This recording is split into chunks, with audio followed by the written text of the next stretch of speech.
Listen up, Broncos country. I've got news that could completely change the scenario of our offense this season, and you won't believe where this opportunity came from.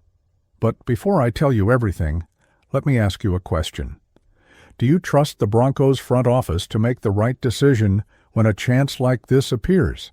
Because what happened in the last few hours could be exactly what we needed, or it could slip through our fingers like water. Stick with me until the end, because this is going to leave you restless, family. The season was going well, right? Our team with 9 wins and only 2 losses, fighting hard for the playoffs, showing that this year is different. But then came that news nobody wanted to hear. J.K. Dobbins went to the reserve list due to injury. And when that happened, everyone started wondering, what now? How are we going to keep this offense running without one of our main running backs? R.J. Harvey, Jaleel McLaughlin, and Tyler Beatty are good, but is it enough to keep competing at the highest level? While we were digesting this loss, while the staff was evaluating internal options, something completely unexpected happened on the other side of the country. The Houston Texans, our conference rivals, made a decision that might have changed everything for us. They released a running back who, not long ago, was considered one of the league's biggest promises at that position. I'm talking about Dameon Pierce. Now, Denver Broncos family, you must be wondering, who is this guy? Why should I care? Let me explain exactly why this could be the smartest move our team can make at this point in the season. Dameon Pierce isn't just any name. This guy was picked in the 4th round of the 2022 draft, coming straight from Florida to the Texans. And what did he do in his rookie season? He simply exploded. Over 1,100 total scrimmage yards, averaging 72 rushing yards per game. This kid showed he knew how to carry the ball, that he understood how to find the holes, how to punish defenders who came at him. He was physical, explosive, and showed that mentality every elite runner needs to have. But then things changed.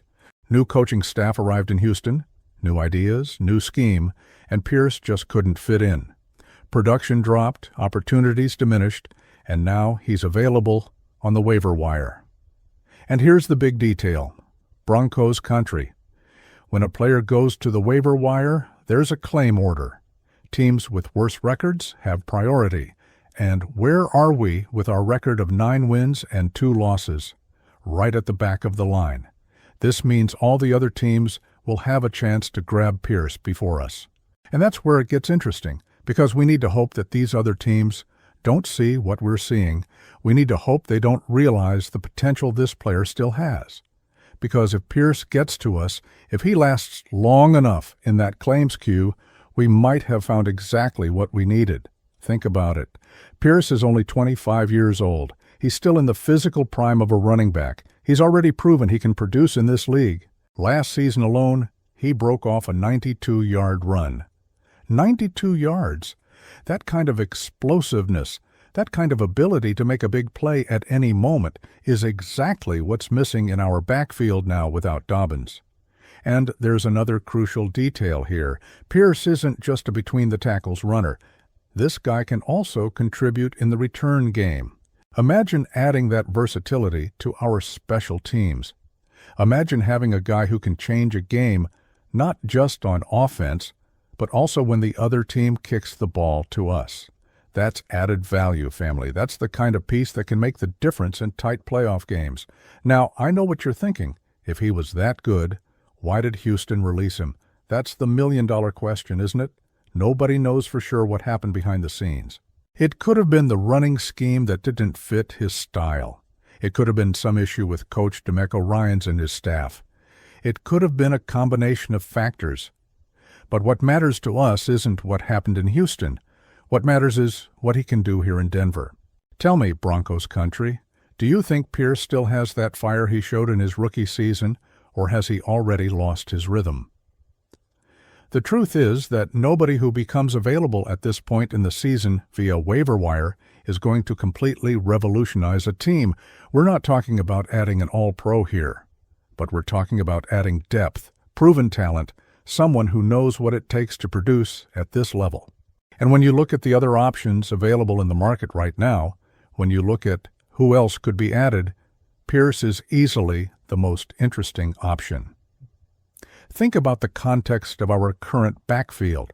R.J. Harvey is a promising rookie, but he's still learning the league. McLaughlin has speed and is a threat in the passing game, but he's not that powerful between-the-tackles runner. Beatty has shown some flashes, but he's also not that guy you want getting 20 touches per game. What Pierce brings is exactly what's missing.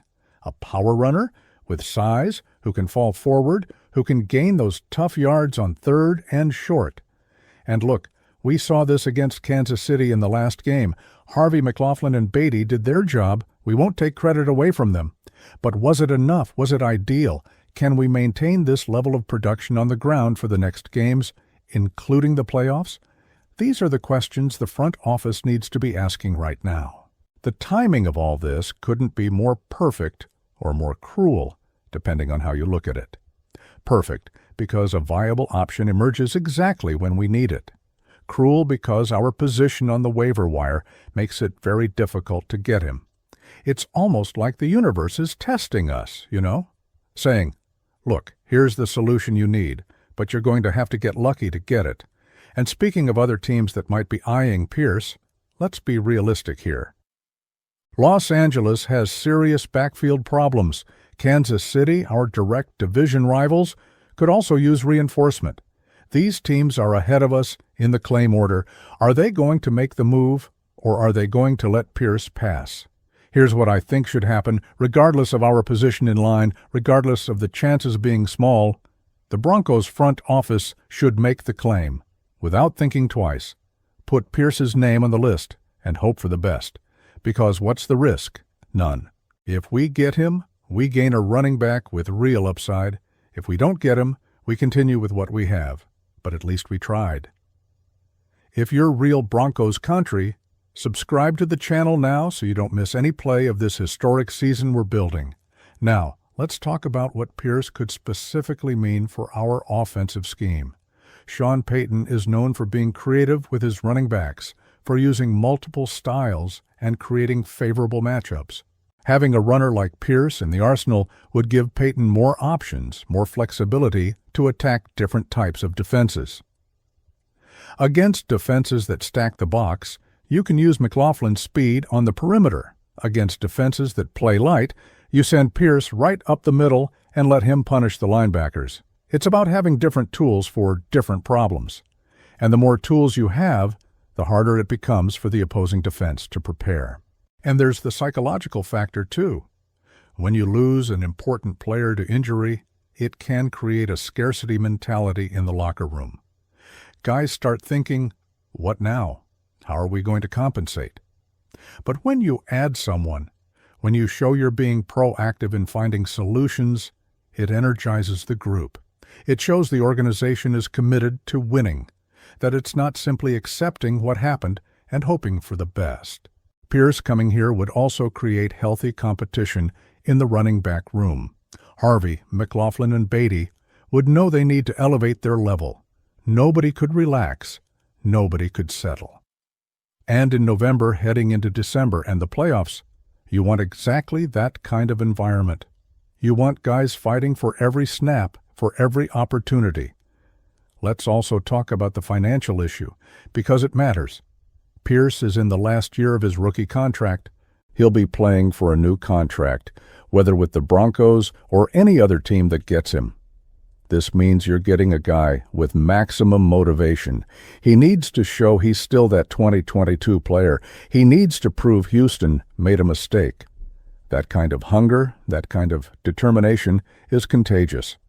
And look, let's be honest about something. The waiver wire generally doesn't produce miracles. Most guys who are released at this time of year don't make much difference. But Pierce isn't most guys. He has pedigree. He has documented production at the highest level. He's still young and physically capable. If there's anyone on the waiver wire now who can really help a contending team, it's him. The question is, which team will have the courage to make the claim? Which team will see what everyone should be seeing? And more important for us, will he last long enough to get to the Broncos? Denver Broncos family, I want to know. Do you think Pierce should be the front office's #1 priority right now? Or do you fully trust the trio we have? There's a harsh reality we need to face. With 9 wins and 2 losses, we're in an incredible position. But this same position puts us at a disadvantage when it comes to the waiver wire. It's the price of success. Bad teams pick first. And it makes sense. That's how the system works. But it doesn't make it less frustrating when you see an opportunity like this and know you're going to need luck to take advantage of it. So what happens now? In the next few hours, teams around the league will be making decisions. General managers will be looking at their rosters, talking with coaches, evaluating if Pierce makes sense for them. Each team that passes on him gets us one step closer. Each team that claims him takes us out of the game completely. It's a tense situation, family. It's the kind of thing you don't control. You can only watch and hope. But it's also the kind of situation that defines seasons. Because if we get Pierce, if he comes to Denver and contributes, we'll look back and see this as one of the crucial moments. But if we miss him, if another team grabs him and he produces against us, we'll wonder, what if? What do we know about the Broncos' evaluation process? We know that George Payton, our general manager, isn't afraid to make moves. He's shown that before. He brought in Sean Payton. He's made aggressive choices in the draft. He built this roster that's 9-2. So will he make the move here? Will he risk the claim knowing the odds are against us? I think he should. Not out of desperation, but out of intelligent opportunism. When a chance like this appears, you don't ignore it. You don't let it pass. Even if the odds are low, even if it probably won't work, you try. Because the regret of not trying is worse than the regret of trying and failing. And look at the moment of the season we're in. A few weeks left until the playoffs. Every game now matters not just for seeding, but for momentum, for confidence. You want to be entering the playoffs with all the pieces in place, with all options available. Pierce could be one of those pieces. Let's think about specific scenarios where Pierce would make a difference. Game in the cold in January at Empower Field. You need to control the clock, need to keep the opposing defense on the field. A physical runner like Pierce would be perfect. Or a tight playoff game where you need to convert a third and one in the final minutes. You want someone who can fall forward, who has the size and strength to guarantee that yard. Pierce is that type of player. I'm not saying he'd be the savior. I'm not saying he'd transform everything, but I am saying he'd add real value in real moments. And in November, with the playoffs approaching, value is exactly what you want to add to the roster. The reality is that injuries happen. Dobbins won't be the last guy to get hurt this season. The more depth you have, the more options you have, the better prepared you are to deal with whatever comes. Pierce would represent one more layer of that depth, one more capable body, one more guy with experience. And there's the adaptation question, too. How long would it take Pierce to learn the system? How long before he's ready to contribute? These are valid concerns. But here's the counter-argument. Running back is one of the easiest positions to adapt quickly, especially for a guy with his experience. You don't need to know the entire playbook to be effective carrying the ball. You need to know your blockers, your basic responsibilities, and then use your instinct and talent. Broncos country, do you think it's worth risking on a guy coming from another organization at this point in the season? What Houston lost could be our gain. Sometimes a change of scenery is all a player needs. New team, new coaches, new opportunity to start over and prove their value. How many times have we seen this happen in the league? Guy who wasn't producing in one place changes teams and suddenly becomes productive again. It's not magic, it's a matter of fit, of scheme, of opportunity. And Pierce has all the ingredients to be one of those revival stories. He's young enough, he has proven talent, he'll be motivated. All he needs is the right chance. And if we get him, if he comes to Denver, we'll give him that chance. But let's be realistic about expectations, too. Even if we get Pierce, even if he adapts well, he won't completely erase Dobbins' absence. Let's not pretend it would be a one-for-one replacement. but he'd give Payton more options, more flexibility, more ways to attack opposing defenses. And sometimes that's enough. The clock is ticking now. At some point in the next few hours, we'll know where Pierce ends up. We'll know if we got lucky, if the opportunity reached us. And regardless of the outcome, it will tell us something about how the rest of the season might unfold. If we get him, it's a sign that the universe is on our side this year. If not, then we'll have to trust what we have and make it work anyway. Because in the end, it doesn't matter who's on the roster, it matters who's willing to give everything on the field. And if there's one thing this team has shown this season, it's the will to win. Pierce would be the cherry on top. It would be that addition that could take us from good to great. But with or without him, this team has potential to make noise in the playoffs. Has the quarterback, has the defense, has the coach, has everything it needs to compete. It's just that when an opportunity like this arises, when a player with Pierce's profile appears available, exactly when you need someone like that, you can't ignore it. You need to at least try. And I believe that's what the front office will do. We'll put his name on the claim list and hope luck is on our side. So, Denver Broncos family, what would you do if you were the general manager? Would you go after Pierce, or would you fully trust the current group? Comment down below. Drop a like, share with friends who cheer with you, and stay tuned because in the next few hours we'll discover the fate of this player who could change our offense. Until the next video, Broncos country.